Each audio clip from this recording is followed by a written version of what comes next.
आज मैं आपको इंग्लिश में बातचीत करना सिखाऊंगी, बहुत ही आसान अंदाज में। गौर से देखें और सीखें और इंग्लिश बोलने की प्रैक्टिस करें। जल्दी से मुझे एक लाइक दे दें और एक अच्छा सा कमेंट कर दें ताकि हम वीडियो शुरू कर सकें।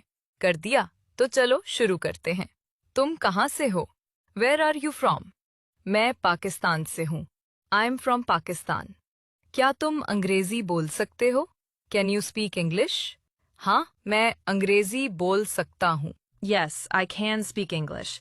तुम्हारी उम्र क्या है? How old are you? मेरी उम्र 22 साल है। I am 22 years old. क्या तुम शादीशुदा हो? Are you married? नहीं, मैं शादीशुदा नहीं हूँ। No, I am not married. तुम क्या करते हो? What do you do?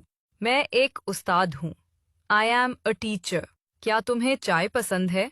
Do you like tea? हाँ, मुझे चाय पसंद है। Yes, I like tea. Video को शेयर कर दो और मुझे फॉलो कर लो। Thank you.